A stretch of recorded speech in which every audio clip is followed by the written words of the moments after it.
Ako po si Police Colonel Alexander Lorenzo. Ako po ay tubong Guadalupe, Port Bonifacio. Anak po ko ng isang sundalo at isang government employee. No? And I studied in Adamson University as PS Electronics Communication Engineer, and I'm a licensed ECE. Pumasok po ako sa serbisyo sa PNP noong year 2000 at ako po ay nagkaroon po ng maraming opportunity to work in different field ng aming organization. At ito pong huli dito po sa Zamboanga City as the City Director of Zamboanga City Police Office.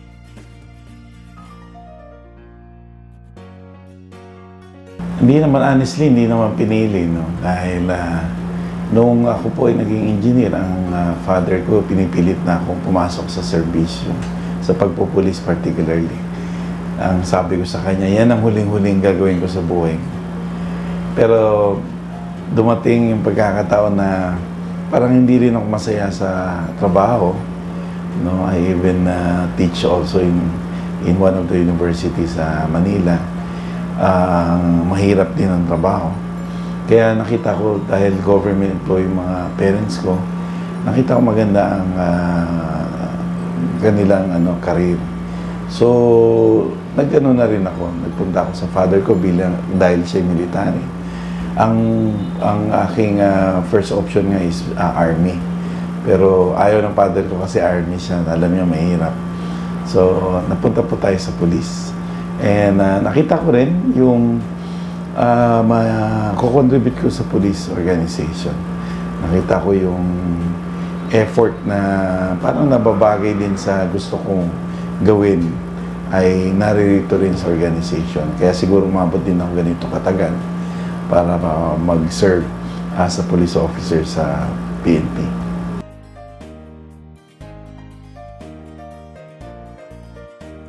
Pagpupulis kung sa officer, siyempre, mga chief PNP, mga ganyan.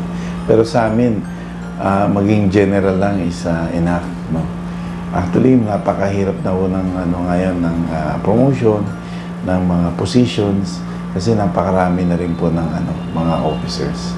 Kaya nga po dito sa Zamboanga City Police Office, maging City Director, sa akin, ito na yung pinakamataas na-receive ko.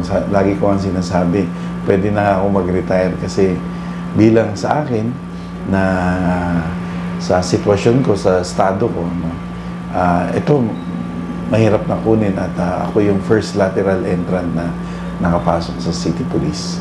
At ayun ay pinapasalamat ko sa Diyos kasi ito ay grasya.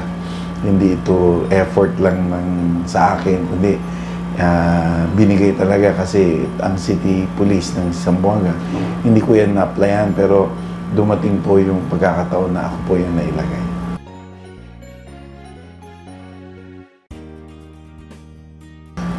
Ayun, no? Actually, maraming qualities ang kailangan sa pagpupulis pero kung tatlo lang ang kailangan talaga ho natin dyan ay yung matyaga. Marami pong magagaling na pumasok po sa pagpupulis, pero dahil nga sa pressure, sa hirap, marami rin din pong umalis. So, tiyagaan ho talaga ang pagpupulis. Kailangan ho medyo matatas-tasas ang pasensya natin at we could hold on pressure na maayos pa rin ang ating pag-iisip kahit na ganyan po na pressure tayo. Pangalawa po, yung kailangan po natin dyan is yung witty. Kailangan mo yung wisdom. Hindi wala ito kasi nakukuha natin sa pag-aaral through experience and also through the discernment ng will ni God. Yan ang kailangan natin, yung wisdom na yan. Na nagiging successful tayo because of these thoughts, this wisdom, this small voice na magsasabi sa atin, ito nararapat. No, yun po yung kailangan natin, yung discernment ng will ni God to get that wisdom. And thirdly, kailangan ko talaga, lagi ko nga sinasabi, kahit iwan mo na yung baril mo, basta dala-dala mo yung utak mo, yan nga yung wisdom, tsaka yung balls, yung talagang tapang, Kasi kung wala ho yan, kung puro talino ka lang din, may wisdom ka nga, wise ka, pero kulang din sa tapang, kulang sa courage na kailangan, no? Yung no matter what, basta kinihingi ng pagkakataon, handang-handa ka na lumaban at ibigay ang iyong serbisyo. Yun po yung tingin kong tatlo na kailangan po natin na para maging successful dito sa profession na to.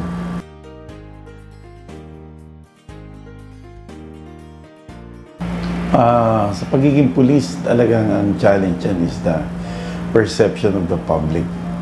Na ang pulis sa akin, no, sa training, especially nung pumasok ako, na-amaze din ako kasi I came from the private sector. Tapos nung pumasok ako, yung kaparehas din ng perception ng public na iniisip ko ay nabago. Kaya nung pagpasok ko, yun din ang naging challenge sa akin na yung perception ng public na napakababa sa police, yun din ang matagal nang nilalabanan ng organization and how to overcome yung negative perception na yun. Kaya nga ang ating PNP ay gumagawa at lumalapit sa society, sa community, sa mga programa niya. Ini-integrate na po namin ng community in all our programs para makita rin po at ma-realize ng bawat Pilipino yung ginagawang effort ng ating Philippine National Police. Sa pagiging pulis, no, ito yung gusto namin dahil madali para sa amin because kami nasa community, yung engagement ng community. Kahit hindi siguro namin gustuhin, talaga nandiyan yun sa amin. And kami ang naka-front sa community, sa kabilang at ang security sector na halos araw-araw nasa daan, nasa tao, sa community at vulnerable for any criticism kasi we are so much exposed sa lahat ng komunidad dito sa Pilipinas. And I enjoyed that because marami tayo na experience at and in every location, in every area, there's peculiarity, especially kunyari sa Zamboanga City. Nakita mo talaga yung kaibahan sa ibang din lugar at natututo kami, no, culturally sa different cultures ng ating bansa. Na tingin ko, ito rin yung isang challenge ng Pilipinas. We came from different cultures, different upbringing, and different tribes. And I think yung ating goal noon na pagkaisahin at hanggang ngayon, ito pa rin ang ating quest to unite the Filipino people.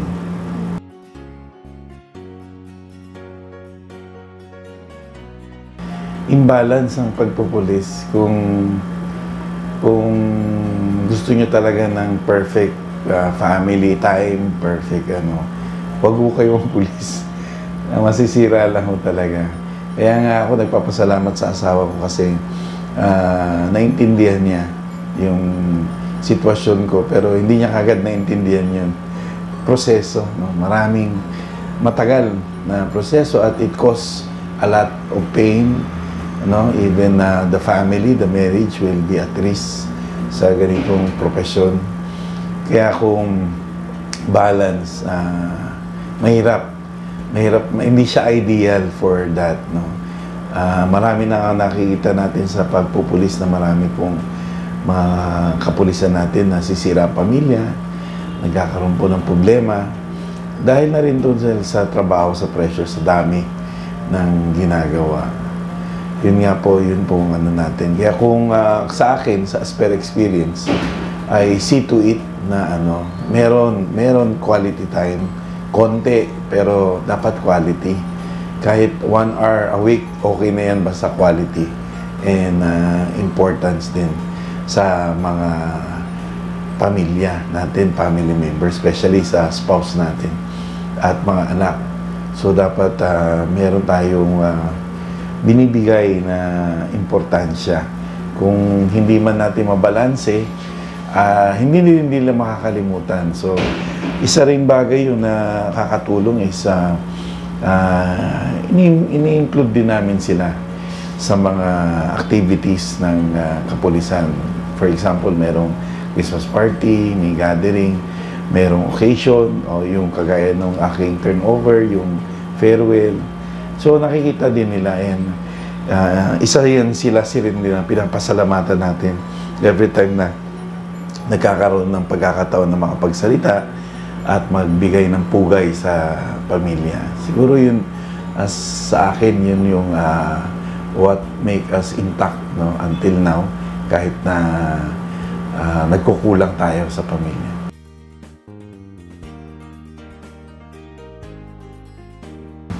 Meron din akong kaibigan, tinatanong ako kung nung wala pa akong anak. Sabi niya, yung anak ko pa magpupulisin ko. Sabi ko, bakit? Kasi pag pulis yan, hindi ko na siya iisipin. Hayaan ko na lang siya kahit saan pulis yan.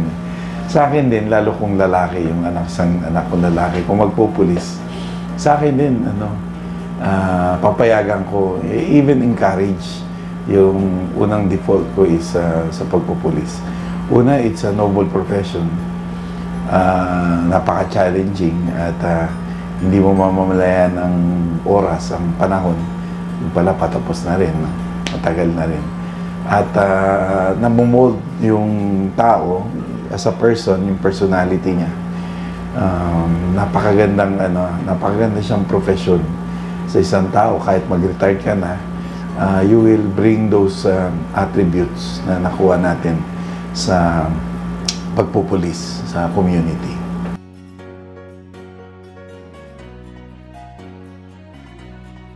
Sa akin, malaking bagay yung pagiging influential leader.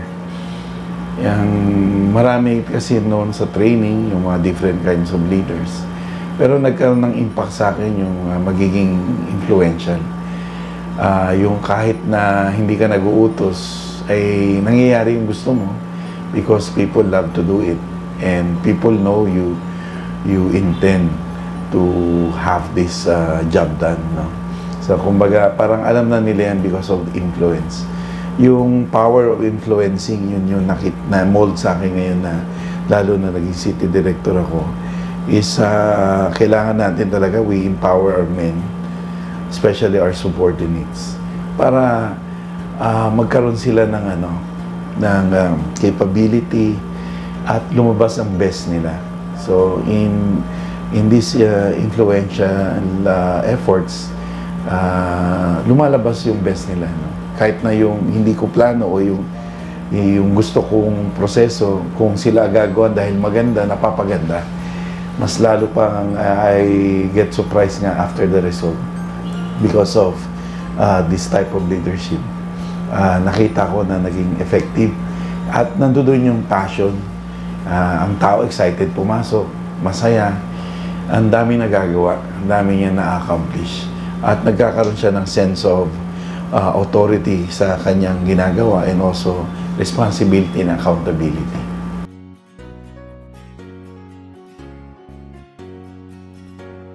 Nung naging Christian ako noong 2007, inisip ko na noon to serve the church. Umalis sa serbisyo. Pero later on, dahil because of churches is trying hard to penetrate sa mga ganitong mga field, sa mga ganitong mga organisasyon, nahihirapan pa eh. Tayo nga nandito na. Kaya na-impress sa akin ng Panginoon na mag-stay sa organization para siyang Lego na nakadikit-dikit tayo at kung saan ka na idikit, yun yung iyong peer. Yun yung iyong peer of influence. So yun dapat yung aking inaayos, pinapalago, pinapaganda. Kaya nakikita ko, actually wala po akong plano na talagang detailed plan for my career and for my life. Ang sa akin lang is to be sensitive on the discernment ng will ni God at yung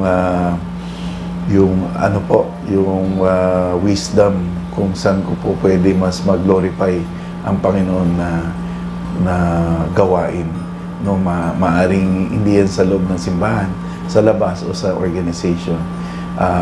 Tingin ko doon po ko nagagamit. Baka doon din po ako effective. Baka kung sa loob ng simbahan o saan man ay hindi rin maging effective. Kaya alam ko dahil magaganda yung magiging resulta, not by effort but the grace of God, dito talaga sa pagpupulis.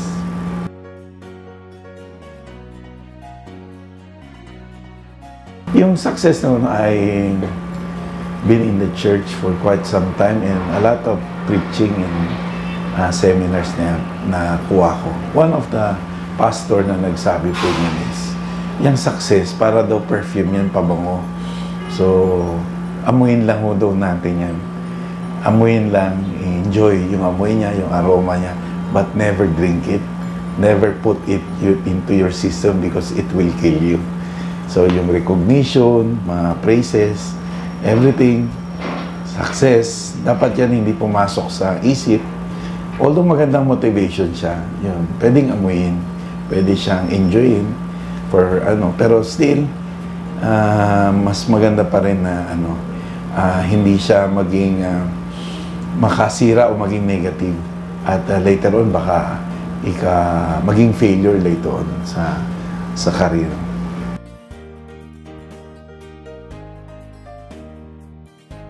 Mas sanay po kami sa failure kaysa success. Pag nagpulis po kayo, everyday po yun. Ang challenge, ang frustration, po yan, everyday sa pagpupulis. No? Failures, napakarami po yan, no? Small and big failures. No? Kaya nga, very challenging po yung aming organization kasi dahil po dito sa mga failures. But the positive of that, sa dami po ng dinadaanan niya, I think, ang PNP lang merong programa na konkreto sa tunay na pagbabago. Kasi ina-expose niya rin. Ina-expose niya, sinasabi niya, hindi siya nagko-cover up, hindi siya, sanay na siya. Baga, yung Senate hearing, Congress, everything. Sanay na siya, sanay siya magpakulong ng tao niya, sanay. Unlike in any organization, hindi naman sa parang PNP lang ang seryoso sa totoong pagbabago.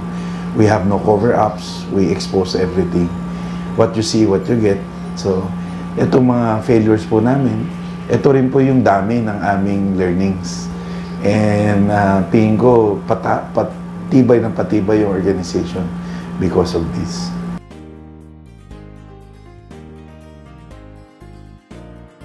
Ako po yung to live is Christ, to die is gain. Yan yung noon ko pang, nung naging pulis ako, kasi parang the greatest accomplishment or the greatest goal na gusto natin makuha is to be with the Lord. And because of that thinking, nandun na wala kang kinakatakutan na puntahan o saan ka pumunta, because dying is your gain, that's your ultimate goal. Kung pag may nangyari pa sa inyo, thank you.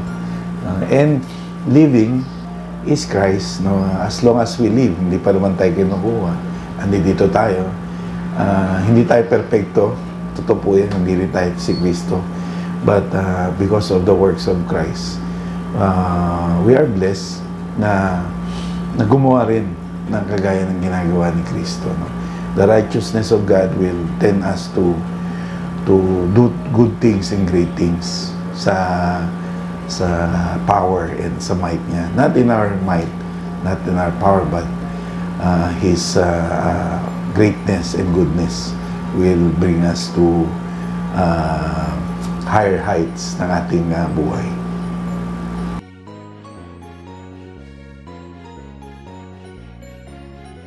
Sa akin, number one, dapat we have to pray for that. Panalangin natin kung ito ba talaga ang plano ng Diyos para sa atin. At mararamdaman din natin yan at malalaman natin kapag dumarating yung mga opportunities na nilalatag sa atin at ini-impress sa atin ng Panginoon. At kapag pulis na tayo, nandiyan na siya at binigay sa atin pinagkaloob ng Panginoon. Alagaan natin. Kasi ito po, sabi ko nga, noble profession po yan. At marami na pong nagbuwis ng buhay sa organization na to. At kung nakita natin yung mga criticism at yung mga negativity niya, napakarami rin po ng positive at contribution niya in building our nation, ang ating pulis. Lahat na nga ho ng pangangailangan ng ating komunidad dinadaing lagi sa pulis, no? Parang next to God is pulis, di ba? Pag may sunog na tatawag yan, Diyos ko, ang susunod ng tatawagin yan, pulis. So, sunod na tinatawag after God is pulis na. So, ganun po kahalaga ang ating kapulisan sa komunidad. Kaya sa ating mga kababayan, lalo ang kabataan na nagnanais na maging pulis, ang pagpupulis is a self-sacrifice. Marami po, nabanggit ko kanina, yung imbalance ng inyong life kasi most of the time sa ating pagpupulis ay kakunin ng ating organization. Halos kahit tulog ka na, kailangan mo pang bumangon kapag nangangailangan. Kaya kung iyan talaga ang gusto po natin, napakaganda pong pagpupulis kasi una, napakaganda na po ng ating compensation. Isa po na siya dun sa na bibigyan pansin ng ating gobyerno. Pangalawa, nagkakaroon po tayo ng influence sa community, sa even sa family po natin. At nagiging catalyst of change tayo. We are in authority to implement laws. At later on, wala man na tayo, tapos na ating serbisyo, malaki yung nakikita nating contribution sa ating bansa. Kaya kung yan po talaga ang gusto nyo, una, ipagdasal po natin. Pangalawa, pangalagaan po natin. At pangatlo, i-dedicate po natin yan sa ating mga mahal sa pamilya at sa Panginoon.